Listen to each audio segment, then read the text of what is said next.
ನಿನ್ನೆ AICC ಅಧ್ಯಕ್ಷರು ಈ ಹಿಂದೆ ಲೋಕಸಭೆಯಲ್ಲಿ 2014ರಿಂದ 19ರವರೆಗೂ ವಿರೋಧ ಪಕ್ಷದ ನಾಯಕರಾಗಿ ಕೆಲಸವನ್ನು ಮಾಡಿರುವಂತಹ ಈ ದೇಶದಲ್ಲಿರುವಂಥ ಅತ್ಯಂತ ಹಿರಿಯ ರಾಜಕಾರಣಿಗಳಲ್ಲಿ ಒಬ್ಬರಾದಂತಹ ಮಲ್ಲಿಕಾರ್ಜುನ ಖರ್ಗೆ ಸಾಹೇಬರು ಸಾರ್ವಜನಿಕ ಸಭೆಯನ್ನು ಉದ್ದೇಶಿಸಿ ಮಾತನಾಡಬೇಕಾದ್ರೆ ಇತ್ತೀಚೆಗೆ ಭಾರತ ನಡೆಸಿದಂತಹ ಆಪರೇಷನ್ ಸಿಂಧೂರ್ ಬಗ್ಗೆ ಹೀಗಳೆಯುತ್ತ ಹೇಳ್ತಾರೆ, ಯಾವುದೋ ಚುಟ್ಪುಟ್ ದಾಳಿ ಅಂತಂದರು.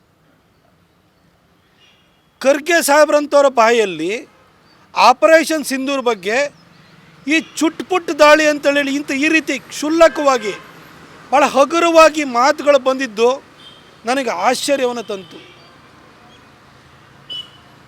ಈ ಖರ್ಗೆ ಸಾಹೇಬರು ಯಾಕಾಗಿ ಅವ್ರ ಮಗನ ಥರ ಮಾತಾಡೋಕ್ಕೆ ಶುರು ಆಗ್ಬಿಟ್ಟಿದ್ದಾರೆ?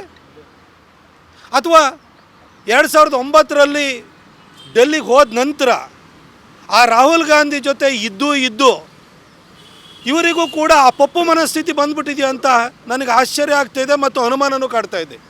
ಯಾಕಂದರೆ ಖರ್ಗೆ ಸಾಹೇಬ್ರ ಬಾಯಲ್ಲಿ ಇಂಥ ಮಾತುಗಳು ಬರಬಾರ್ದಿತ್ತು. ಭಾಳ ಹಿರಿಯ ರಾಜಕಾರಣಿ, ಅನುಭವಿ ರಾಜಕಾರಣಿ, ಅವ್ರ ಬಾಯಲ್ಲಿ ಚುಟ್ಪುಟ್ಟನ್ನು ಮಾತು ಬರ್ತಾಯಿದೆ ಅಂತಂದರೆ ಒಂದು ಅವರ ಮಗನ ಥರ ಅವ್ರು ಮಾತಾಡೋಕ್ಕೆ ಶುರುವಾಗಿದ್ದಾರೆ, ಇಲ್ಲ ರಾಹುಲ್ ಗಾಂಧಿ ಇನ್ಫ್ಲೂಯೆನ್ಸು ಜಾಸ್ತಿ ಆಗಿ ಅವರು ಕೂಡ ಪಪ್ಪು ಆಗಿಬಿಟ್ಟಿದ್ದಾರೆ ಅಂತ ಅನಿಸುತ್ತೆ. ಖರ್ಗೆ ಸಾಹೇಬ್ರೆ, ಆಪರೇಷನ್ ಸಿಂಧೂರ್ ಬಗ್ಗೆ ನೀವು ಚುಟ್ಪುಟ್ಟು ದಾಳಿ ಅಂತ ಹೇಳ್ತೀರಲ್ಲ, ಈ ಚುಟ್ಪುಟ್ಟು ದಾಳಿ ನೀವು ಹೇಳಿದಾಗೆ ಈ ಚುಟ್ಪುಟ್ಟು ದಾಳಿಯ ನಂತರ ಚೀನಾದ ಫೈಟರ್ ಜೆಟ್ಗಳು ಏನು JF-17 ಇದೆ ಹಾಗೂ ಅವರ ಕ್ಷಿಪಣಿ ಏನಿದೆ HQ-9 ಇದೆ, ಅದರ ಮಾರ್ಕೆಟು 10%ಗಿಂತ ಜಾಸ್ತಿ ಬಿದ್ದೋಗಿದೆ. ಅವರಿಗಿದ್ದಂಥ ಇಂಟರ್ನ್ಯಾಷನಲ್ ಮಾರ್ಕೆಟಲ್ಲಿದ್ದಂಥ ಆರ್ಮ್ಸ್ ಏನು ಮಾರ್ಕೆಟಲ್ಲಿದ್ದಂಥ ಡಿಮಾಂಡ್ ಏನಿದೆಯಲ್ಲ ಅದು ಕುಸಿಯೋದಕ್ಕೆ ಕಾರಣ ಏನಾಯಿತು? ಈ ಚುಟ್ಪುಟ್ಟು ದಾಳಿನೇ ಸರ್. ಈ ಚುಟ್ಪುಟ್ಟು ದಾಳಿ ನಂತರ ಚೈನಾದವ್ರು ಏನು ಕೊಚ್ಕೊಳ್ತಾಯಿದ್ರು JF-17 HQ-9 ಅಂತೇಳಿ ಅವರ ಏರ್ ಡಿಫೆನ್ಸ್ ಸಿಸ್ಟಮ್ ಎಲ್ಲ ಕೂಸ್ದು ಹೋಗಿ ಅದು ಕಳಪೆದ್ದು ಅಂತಾಗಿ ಇವತ್ತು ಇಂಟರ್ನ್ಯಾಷನಲ್ ಮಾರ್ಕೆಟಲ್ಲಿ ಅವರಿಗೆ ಬಯರ್ಸಿಲ್ದಂಗೆ ಆಗ್ತಾಯಿದೆ. ಈ ಚುಟುಪುಟ್ಟು ದಾಳಿಯ ನಂತರನೇ ಸರ್ ಪಾಕಿಸ್ತಾನದ 11 ಏರ್ಫೀಲ್ಡ್ಗಳು ನಾಶವಾಗಿರುವಂಥದ್ದು. ಈ ಚುಟುಪುಟ್ಟು ದಾಳಿಯ ನಂತರ ನಮ್ಮ ಬ್ರಹ್ಮೋಸ್ಗೆ 17 ರಾಷ್ಟ್ರಗಳಿಂದ ಇವತ್ತು ಡಿಮಾಂಡ್ ಬಂದಿದೆ ಸರ್. ಈ ಚುಟುಪುಟ್ಟು ದಾಳಿಯ ನಂತರ ಸರ್, ನೆನ್ನೆ ಸಲ್ಮಾನ್ ಖುರ್ಷಿದ್ ಅವರು ನಿಮ್ಮ ರೀತಿಯಲ್ಲೇ ಬಹಳ ಹಿರಿಯ ರಾಜಕಾರಣಿಯವರು, ಅವ್ರ ಹೇಳಿಕೆನ ನೋಡಿ. ಈ ಚುಟುಪುಟ್ಟು ದಾಳಿ ನಂತರನೇ ಪಾಕಿಸ್ತಾನದ DGMO director general of military operations ಅವರು ಕರೆಯನ್ನು ಮಾಡಿ ಕದನ ವಿರಾಮವನ್ನು ಮಾಡ್ಕೊಳ್ಳೋಣ ಅಂತ ಭಾರತಕ್ಕೆ ಕರೆ ಮಾಡಿದ್ದು ಪಾಕಿಸ್ತಾನದ DGMO ಅನ್ನೋದನ್ನು ಸಲ್ಮಾನ್ ಖುರ್ಷಿದ್ ಅವರೇ ನೆನ್ನೆ ಬಹಿರಂಗವಾಗಿ ಹೇಳಿದ್ದಾರೆ. ಈ ಚುಟುಪುಟ್ಟು ದಾಳಿಯಾಗಿದ್ದಿದ್ರೆ ಅವ್ರು ಯಾಕೆ ಸರ್ ಕರೆ ಮಾಡ್ತಾಯಿದ್ರು ಸರ್? ಯೋಚನೆಯನ್ನು ಮಾಡಿ ಸರ್. ಪಾಕಿಸ್ತಾನದ ಪ್ರಧಾನಿ ಶಹಬಾಜ್ ಶರೀಫ್ ಅವರು ಮಿಲಿಟರಿ ಆಫೀಸರ್ಸನ್ನು, ಹಿರಿಯ ಅಧಿಕಾರಿಗಳನ್ನು ಉದ್ದೇಶಿಸಿ ಮಾತನಾಡ್ತಾ ಹೇಳ್ತಾರೆ, ಈಗ 3-4 ದಿನಗಳ ಹಿಂದೆ ಮೇ 9 ಮತ್ತು 10ನೇ ತಾರೀಕು ರಾತ್ರಿ 2:30 ಪಾಕಿಸ್ತಾನದ ಆರ್ಮಿಯ ಜನರಲ್ ಆಸಿಮ್ ಮುನೀರ್ ನನಗೆ ಕಾಲ್ ಮಾಡಿ ಭಾರತ ಮಿಸೈಲ್ ದಾಳಿಯನ್ನು ಮಾಡಿದೆ, ಕ್ಷಿಪಣಿ ದಾಳಿಯನ್ನು ಮಾಡಿದೆ ಅಂತ ನನ್ನನ್ನು ಎಬ್ಸಿದ್ರು ಅಂತ ಹೇಳ್ತಾರೆ. ಸರ್, ಇದು ಚುಟ್ಪುಟ್ಟು ದಾಳಿ ಅಂದರೆ ಮಿಸೈಲ್ ಹಾಕ್ತಾರಾ ಸರ್?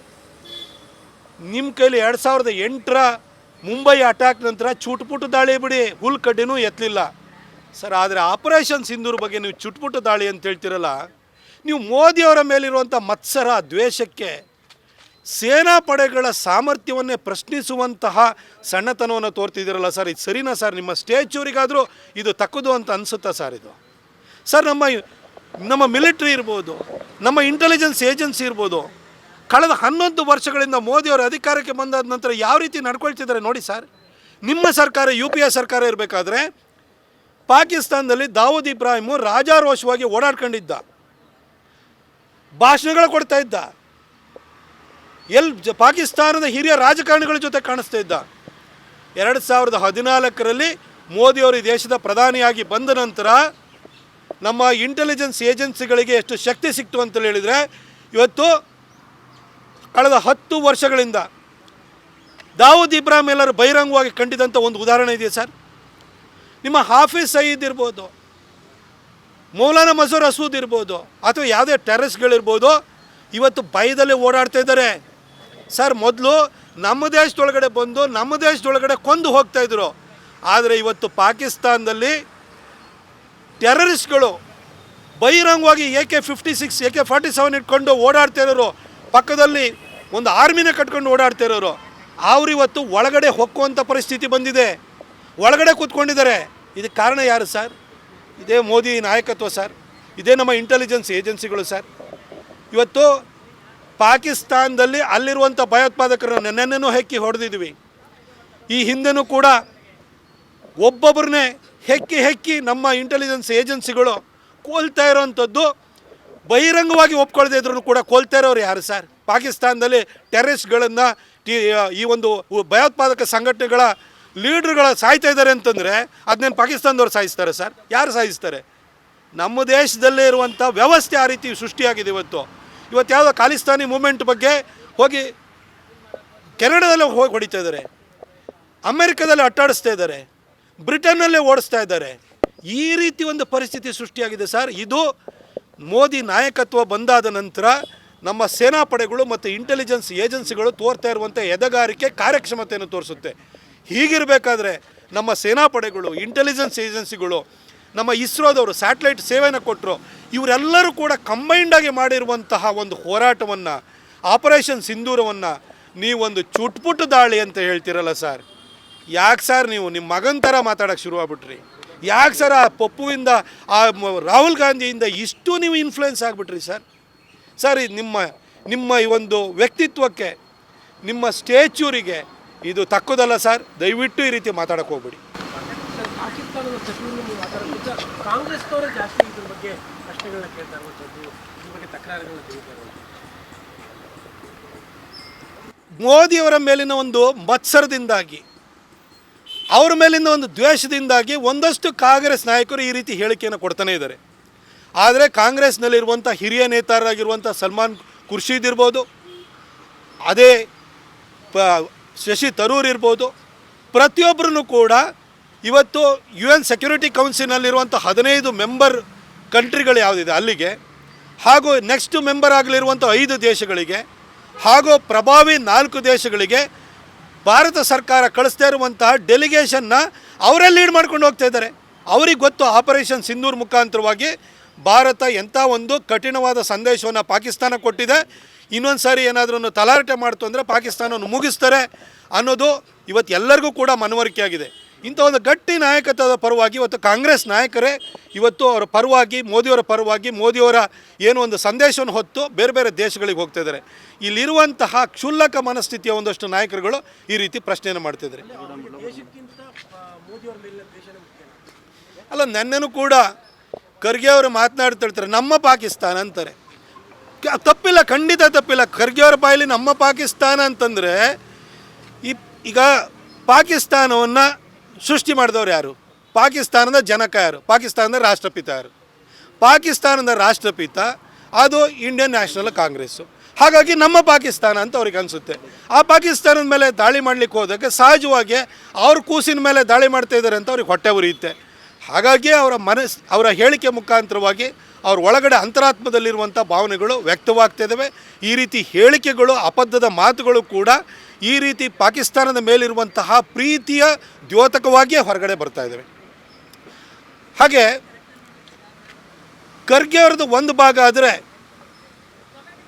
ನಾನು ಖರ್ಗೆ ಅವ್ರಿಗೂ ಹೇಳಿದೆ, ನಿಮ್ಮ ಮಗನ ಥರ ಮಾತಾಡ್ತಿದ್ದೀರಿ ಅಂತ. ಮೊನ್ನೆ ಎಲ್ಲ ಕರ್ನಾಟಕ ಕಾಂಗ್ರೆಸ್ ಅವರ ಟ್ವಿಟರ್ ಪೇಜನ್ನು ತೆಗೆದು ನೋಡಿ, ಅವರ ಫೇಸ್ಬುಕ್ಕಿನ ಪೇಜನ್ನು ತೆಗೆದು ನೋಡಿ. ಭಾರತಕ್ಕೆ ಯಾವ ರಾಷ್ಟ್ರನೂ ಯಾಕೆ ಬೆಂಬಲವನ್ನು ಕೊಡಲಿಲ್ಲ? ಪ್ರಿಯಾಂಕಾ ಖರ್ಗೆ ಕೇಳ್ತಾರೆ, ಟರ್ಕಿ ನಮ್ಮ ಜೊತೆ ಯಾಕೆ ನಿಲ್ಲಿಲ್ಲ? ಚೈನಾದವ್ರು ಯಾಕೆ ನಿಲ್ಲಿಲ್ಲ? ನಮಗೆ ಯಾವ ರಾಷ್ಟ್ರಗಳು ಏನಕ್ಕೆ ನಿಲ್ಲಿಲ್ಲ? ಮೋದಿಯವರು 106 ದೇಶವನ್ನು ತಿರುಗಿ ಬಂದರು, ಏನು ಉಪಯೋಗ ಆಯಿತು ಅಂತ ಪ್ರಿಯಾಂಕಾ ಖರ್ಗೆ ಹೇಳ್ತಾರೆ. ಪ್ರಿಯಾಂಕಾ ಖರ್ಗೆ ಅವರೇ, ನೀವು ಎಷ್ಟು ಓದಿದ್ದೀರಿ ಅಂತ ಇಡೀ ರಾಜ್ಯಕ್ಕೆ ಗೊತ್ತು. ಆದರೆ ಇತಿಹಾಸದ ಜ್ಞಾನ ಇದ್ದರೆ, ಜಿಯೋ ಪಾಲಿಟಿಕ್ಸ್ ಅನ್ನೋದು ಅರ್ಥವಾಗಿದ್ದರೆ ಖಂಡಿತ ನೀವು ಹೇಳಿಕೆಯನ್ನು ಕೊಡ್ತಾ ಇರಲಿಲ್ಲ. ಟರ್ಕಿ ಯಾಕೆ ಸಪೋರ್ಟ್ ಕೊಡಲಿಲ್ಲ? ಯಾಕೆ ಪಾಕಿಸ್ತಾನ ಪರ ನಿಲ್ತಾ ಇದೆ? ಚೈನಾ ಯಾಕೆ ನಮ್ಮ ಪರ ನಿಲ್ಲಿಲ್ಲ, ಪಾಕಿಸ್ತಾನ ಪರ ನಿಲ್ತಾ ಇದೆ ಅಂತ ಪ್ರಿಯಾಂಕಾ ಖರ್ಗೆ ಅವರೇ ಕೇಳ್ತಿರಲ್ಲ. ಟರ್ಕಿ ಯಾವ ದೇಶ ಸರ್? ಟರ್ಕಿ ಒಂದು ಇಸ್ಲಾಮಿಕ್ ಕಂಟ್ರಿ. ಮುಸ್ಲಿಮರು ಯಾರ ಪರ ನಿಲ್ತಾರೆ ಸರ್? ಅಂಬೇಡ್ಕರ್ ಅವರೇ ಹೇಳಿದರು ಥಾಟ್ಸ್ ಆನ್ ಪಾಕಿಸ್ತಾನದಲ್ಲಿ, ಮುಸ್ಲಿಮರು ಯೂನಿವರ್ಸಲ್ ಬ್ರದರ್ಹುಡ್ ಅಂತ ಮಾತನಾಡಿದರೆ ಅದು ವಿಶ್ವ ಭ್ರಾತೃತ್ವ ಅಲ್ಲ, ಅದು ಓನ್ಲಿ ಇಸ್ಲಾಮಿಕ್ ಬ್ರದರ್ಹುಡ್ ಅಂತ ಅಂಬೇಡ್ಕರ್ ಅವ್ರು ಹೇಳಿದರು. ಬಾಯಿ ಬಿಟ್ಟರೆ ಅಂಬೇಡ್ಕರ್ನ ಜಪಿಸ್ತಾ ಇರ್ತಿರಲ್ಲ, ಅಂಬೇಡ್ಕರ್ ಚಿಂತನೆನೇ ನೀವು ಓದ್ಕೊಂಡಿಲ್ವಲ್ಲ ಸರ್? ಟರ್ಕಿ ಒಂದು ಇಸ್ಲಾಮಿಕ್ ದೇಶ, ಪಾಕಿಸ್ತಾನ ಇಸ್ಲಾಮಿಕ್ ದೇಶ. ಪಾಕಿಸ್ತಾನ ಪರ ನಿಲ್ದಲೇ ಟರ್ಕಿ ನಮ್ಮ ಪರ ನಿಲ್ಲುತ್ತಾ? ಈ ಥರ ನೀವು ಕ್ಷುಲ್ಲಕವಾಗಿ ಪ್ರಶ್ನೆನ ಕೇಳ್ತಿದ್ರ, ಟರ್ಕಿ ಯಾಕೆ ನಮ್ಮ ಪರ ನಿಲ್ಲಿಲ್ಲ ಅಂತ. 1965ರಲ್ಲಿ ನಿಮ್ಮದೇ ಕಾಂಗ್ರೆಸ್ ಸರ್ಕಾರ ಇತ್ತು. ಆವತ್ತು ಕೂಡ ಪಾಕಿಸ್ತಾನದ ಮೇಲೆ ನಾವು ಯುದ್ಧವನ್ನೇ ಮಾಡಿದು. ಆವತ್ತು ಟರ್ಕಿ ಯಾರಿಗೆ ಸಪೋರ್ಟ್ ಕೊಟ್ಟಿತ್ತು ಸರ್? ನಿಮ್ಮದೇ ಸರ್ಕಾರ ಇತ್ತಲ್ಲ, ಆವತ್ತು ಪಾಕಿಸ್ತಾನಕ್ಕೆ ಸಪೋರ್ಟ್ ಕೊಟ್ಟಿತ್ತು. ಯಾಕೆಂದರೆ ಪಾಕಿಸ್ತಾನ ಮುಸ್ಲಿಂ ಕಂಟ್ರಿ. 1971ರಲ್ಲಿ ಬಾಂಗ್ಲಾದೇಶವನ್ನು ಪ್ರತ್ಯೇಕ ಮಾಡುವಂಥ ಯುದ್ಧ ನಡೀತು. ಆವತ್ತು ಯಾರಿಗೆ ಸರ್ ಟರ್ಕಿ ಸಪೋರ್ಟ್ ಕೊಟ್ಟಿತ್ತು? ಆವತ್ತು ಕೂಡ ಪಾಕಿಸ್ತಾನಕ್ಕೆ ಸರ್ ಸಪೋರ್ಟ್ ಕೊಟ್ಟಿದ್ದು. ಅದು ಬಿಡಿ, ಟರ್ಕಿ ಯಾಕೆ ಪಾಕಿಸ್ತಾನಕ್ಕೆ ಸಪೋರ್ಟ್ ಕೊಡುತ್ತೆ ಹೇಳಿ? ಆ ಟರ್ಕಿನ ಇವತ್ತು ಈ ಮಟ್ಟಕ್ಕೆ ಬೆಳೆಸಿದವ್ರು ಯಾರು ಹೇಳಿ? 1918ರಲ್ಲಿ ಎರಡನೇ ಮಹಾಯುದ್ಧ ಮುಗಿದು ತದನಂತರ ಆಗ ಟರ್ಕಿ ಏನಿದೆ, ಆಟಮನ್ ಟರ್ಕ್ಸ್ ಅಂತ ಏನು ಹೇಳ್ತಿದ್ದು, ಟರ್ಕಿಯ ಖಲೀಫಾ ಇದನ್ನೆಲ್ಲ ಅವನು ವಿಶ್ವದಲ್ಲಿರುವಂತಹ ಮುಸಲ್ಮಾನ ರಾಷ್ಟ್ರಗಳಿಗೆ ಅವನಂತರ ಧರ್ಮಗುರು ಇದ್ದಾಗಿದ್ದ. ಆ ಖಲೀಫನ ಪದಚ್ಯುತವನ್ನು ಮಾಡ್ತಾರೆ. ಖಲೀಫನ ವಾಪಸ್ಸು ರೀಇನ್ಸ್ಟೇಟ್ ಮಾಡಲಿಕ್ಕೆ ಭಾರತದಲ್ಲಿ ಹೋರಾಟ ಶುರುವಾಗುತ್ತೆ 1919ರಲ್ಲಿ, ಖಿಲಾಫತ್ ಚಳುವಳಿ ಅಂತ. ಆ ಖಿಲಾಫತ್ ಚಳುವಳಿಗೆ ಬೆಂಬಲ ಕೊಟ್ಟಿದ್ದು ಯಾರು ಹೇಳಿ? ನಿಮ್ಮ ಗಾಂಧೀಜಿ, ನಿಮ್ಮ ಕಾಂಗ್ರೆಸ್ಸು. ಖಿಲಾಫತ್ ಚಳುವಳಿಗೆ ಟರ್ಕಿಯಲ್ಲಿರುವ ಖಲೀಫನನ್ನು ಪುನರ್ ಪ್ರತಿಷ್ಠಾಪನೆ ಮಾಡಲಿಕ್ಕೆ, ಅವನ್ನ ಮತ್ತೆ ಕೂರಿಸ್ಲಿಕ್ಕೆ, ಅಧಿಕಾರದಲ್ಲಿ ಕೂರಿಸೋದಕ್ಕೆ ಭಾರತದಲ್ಲಿ ಮುಸಲ್ಮಾನರು ಹೋರಾಟವನ್ನು ಮಾಡಿದರೆ ನಿಮ್ಮ ಇಂಡಿಯನ್ ನ್ಯಾಷನಲ್ ಕಾಂಗ್ರೆಸ್ ಅದಕ್ಕೆ ಸಪೋರ್ಟ್ ಕೊಡ್ತೀರಿ. ಆವತ್ತಿಂದಲೇ ಭಾರತದಲ್ಲಿರುವಂಥ ಮುಸಲ್ಮಾನರ ಬಗ್ಗೆ ಟರ್ಕಿಗೆ ಪ್ರೀತಿ ಶುರುವಾಯಿತು. 1947ರಲ್ಲಿ ಭಾರತ ಮತ್ತು ಪಾಕಿಸ್ತಾನ ಅನ್ನೋದು ಸಪ್ರೇಟಾಗಿ ಧರ್ಮದ ಆಧಾರದ ಮೇಲೆ ಮುಸಲ್ಮಾನರಿಗೆ ಪ್ರತ್ಯೇಕವಾದಂಥ ರಾಷ್ಟ್ರ ಸಿಕ್ಕಿದ ಮೇಲೆ ಟರ್ಕಿಯ ಪ್ರೀತಿ ಅದು ಪಾಕಿಸ್ತಾನಕ್ಕೆ ವರ್ಗಾವಣೆ ಆಯಿತು. ಕನಿಷ್ಠ ಇದನ್ನು ಅರ್ಥ ಮಾಡ್ಕೊಳ್ಳಿ ಸರ್. ಹಾಗೆ ಚೈನಾ ಯಾಕೆ ಸಪೋರ್ಟ್ ಮಾಡಲಿಲ್ಲ ಅಂತ? ಚೈನಾ ನಮ್ಮ ಪಕ್ಕದಲ್ಲಿರೋದು ಸರ್, ನಮ್ಮ ಎನಿಮಿ ಕಂಟ್ರಿ. ಚೈನಾ ಜೊತೆಗೆ ಪಂಚಶೀಲ ಒಪ್ಪಂದವನ್ನು ಮಾಡ್ಕೊಳ್ತೀವಿ ಅಂತ ನಿಮ್ಮ ನೆಹರು 1954ರಲ್ಲಿ ಒಪ್ಪಂದ ಮಾಡಿಕೊಂಡ್ರು. 59ರಲ್ಲಿ ಟಿಬೆಟನ್ನು ಕಬಳಿಸಿದ್ರು, 62ರ ಮೇಲೆ ನಮ್ಮನ ಮೇಲೆ ದಾಳಿ ಮಾಡಿದರು. ಅವತ್ತು ನಮಗೆ ದೋಖಾನ ಬಗ್ದಿದ್ದಲ್ವ ಸರ್? ಅದೇ ರೀತಿ ಇವತ್ತು ಡೋಕ್ಲಾಮ್ ಇರ್ಬೋದು, ಎಲ್ಲ ಕಡೆನೂ ಕೂಡ ನಮ್ಮ ಹೋರಾಟ ಅವ್ರ ಜೊತೆ ನಡೀತಾನೆ ಇದೆ. ಅವರೊಂದು ಎನಿಮಿ ಕಂಟ್ರಿ ನಮಗೆ ಹ್ಯಾಕೆ ಸಪೋರ್ಟ್ ಮಾಡೋಕ್ಕಾಗುತ್ತೆ ಸರ್? ಇನ್ನು ಉಳಿದ ದೇಶಗಳ ಬಗ್ಗೆ ಹೇಳಕ್ಕೆ ಹೋಗೋಣ. ಸೌದಿ ಅರೇಬಿಯಾ ಯಾವಾಗಲೂ ಕೂಡ ಪಾಕಿಸ್ತಾನಕ್ಕೆ ಸಪೋರ್ಟ್ ಮಾಡ್ತಾ ಇದೆ. ಯಾಕೆಂದರೆ ಸೌದಿ ಸುನ್ನಿ ಕಂಟ್ರಿ, ಪಾಕಿಸ್ತಾನನೂ ಸುನ್ನಿ ಕಂಟ್ರಿ. ಆದರೆ ಈ ಸರಿ ಸೌದಿ ಅರೇಬಿಯಾ ಪಾಕಿಸ್ತಾನ ಪರ ನಿಂತಿದೆಯಾ?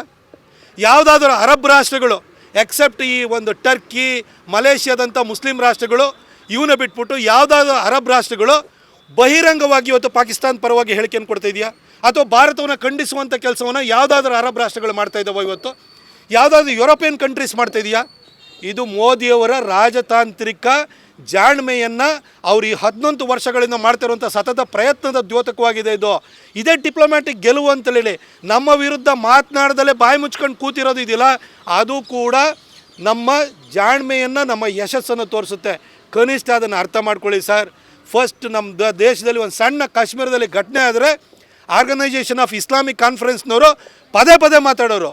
ಇವತ್ತು ನಾಮಕೆ ವಾಸ್ತೆಗೆ ಬಂದವರು ಒಂದು ಹೇಳಿಕೆಯನ್ನು ಕೊಟ್ಟಿರ್ಬೋದು, ಆದರೆ ಆ ಆರ್ಗನೈಜೇಷನ್ ಆಫ್ ಇಸ್ಲಾಮಿಕ್ ನೇಷನ್ಸಲ್ಲಿ ಇರುವಂಥ ಕಾನ್ಫರೆನ್ಸ್ನಲ್ಲಿರುವಂತಹ 56 ದೇಶಗಳಲ್ಲಿ ಎಷ್ಟು ದೇಶ ನಮ್ಮ ವಿರುದ್ಧ ಮಾತಾಡಿದೆ ಸರ್? ಯಾರು ಮಾತಾಡ್ತಾ ಇಲ್ಲ. ಇದು ಮೋದಿ ತಾಕತ್ತನ್ನು ತೋರಿಸುತ್ತೆ. ಈ ಜಿಯೋ ಪಾಲಿಟಿಕ್ಸು, ಹಿಸ್ಟ್ರಿ ನಿಮಗೆ ಗೊತ್ತಿಲ್ಲ. ಇದು ಅಂಬೇಡ್ಕರ್ ಬರೆದಿರೋಂಥದ್ದೇ ನಿಮಗೆ ಗೊತ್ತಿಲ್ಲ. ದಯವಿಟ್ಟು ಇದನ್ನೆಲ್ಲ ಮಾತಾಡೋಕೆ ಹೋಗ್ಬೇಡಿ ಸರ್. ಜ್ಞಾನಾರ್ಜನೆ ಹೇಗಾಗುತ್ತೆ? ಶಾಲೆ, ಕಾಲೇಜು, ಡಿಗ್ರಿ, ಮಾಸ್ಟರ್ ಡಿಗ್ರಿಯನ್ನು ಮಾಡಿದರೆ, ಓದುವಂಥ ಹವ್ಯಾಸ ಇದ್ದರೆ, ಹಿರಿಯರು ಹೇಳಿದ್ದನ್ನು ತಿಳ್ಕೊಳ್ಳುವಂಥ ವ್ಯವಧಾನ ಇದ್ದರೆ ಇದೆಲ್ಲ ಬರುತ್ತೆ. ಈ ವಿಷಯದಲ್ಲಿ ಭಾಳಷ್ಟು ಕಾಂಗ್ರೆಸ್ಸಿಗರು ಎಲ್ಲಿದ್ದಾರೆ ಅಂತ ನಿಮಗೆ ಗೊತ್ತಾಗುತ್ತೆ. ರಾಹುಲ್ ಗಾಂಧಿ ಅವರು ಮೊನ್ನೆ ಕೇಳಿದ್ದಾರೆ, ಎಷ್ಟು ಯುದ್ಧ ವಿಮಾನ ನಷ್ಟ ಆಗುವ ಲೆಕ್ಕ ಕೊಡಿ ನಿಮಗೆ, ನೀವು ಆ ಲೆಕ್ಕ ಯಾಕೆ ಕೊಡ್ತಾ ಇಲ್ಲ? ನನಗೆ ಈ ಜ್ಯೋತಿ ಮಲ್ಹೋತ್ರ ಈ ಯೂಟ್ಯೂಬರ್ ಇದ್ದಾಳಲ್ಲ, ಅವಳು ಪಾಕಿಸ್ತಾನದ ಏಜೆಂಟಾಗಿ ಕೆಲಸವನ್ನು ಮಾಡ್ತಿದ್ದಾಳೆ. ಅವಳನ್ನು ಅರೆಸ್ಟ್ ಮಾಡಿದ್ದಾರೆ. ಈ ರಾಹುಲ್ ಗಾಂಧಿಯ ಈ ಒಂದು ನಡತೆನ ನೋಡಿದರೆ, ಡೋಕ್ಲಾಮ್ ಸ್ಟ್ಯಾಂಡ್ ಆಫ್ ಆದಾಗ ಅದ್ರ ಬಗ್ಗೆ ವಿವರಣೆನ ಕೇಳಲಿಕ್ಕೆ ಚೈನೀಸ್ ಅಂಬಾಸಡರ್ನ ಡೆಲ್ಲಿನಲ್ಲಿ ಮೀಟ್ ಆಗಿದ್ರು. ಇವತ್ತು ನಮ್ಮದು ಆಪರೇಷನ್ ಸಿಂಧೂರ್ದು ಇಷ್ಟು ಸಕ್ಸಸ್ಫುಲ್ ಆಪರೇಷನ್ ಆಗಿದೆ. ಬ್ರಹ್ಮೋಸ್ಗೆ 17 ದೇಶಗಳಿಂದ ಡಿಮಾಂಡ್ ಬಂದಿದೆ. ಇವತ್ತು ಚೈನೀಸ್ ವೆಪನ್ರಿ ಏನಿತ್ತು ಅದರ ಮಾರುಕಟ್ಟೆ ಕುಸ್ತಿದೆ. ಇದು ನಮ್ಮ ಸಕ್ಸಸ್ಸನ್ನು ತೋರಿಸ್ತಾ ಇದ್ರೆ ನಮ್ಮದು ಎಷ್ಟು ಫೈಟರ್ ಜೆಟ್ ಬಿದ್ದೋಗಿದೆ, ನಮಗೇನು ಲಾಸ್ ಆಗಿದೆ ಅಂತ ಕೇಳ್ತಾರೆ. ಏನು ಸರ್ ನೀವೇನು ಚೈನೀಸ್ ಏಜೆಂಟಾ ಸರ್ ನೀವು, ಅಥವಾ ಪಾಕಿಸ್ತಾನದ ಏಜೆಂಟಾ ನೀವು? ಏನು ಜ್ಯೋತಿ ಮಲ್ಹೋತ್ರನಿಂದ ನಿಮಗೂ ಇನ್ಫ್ಲುಯೆನ್ಸ್ ಏನಾರು ಆಗ್ಬಿಟ್ಟಿದೆಯಾ? ಯಾಕೆ ಈ ಥರ ನಡ್ಕೊಳ್ತಾ ಇದ್ದೀರಿ?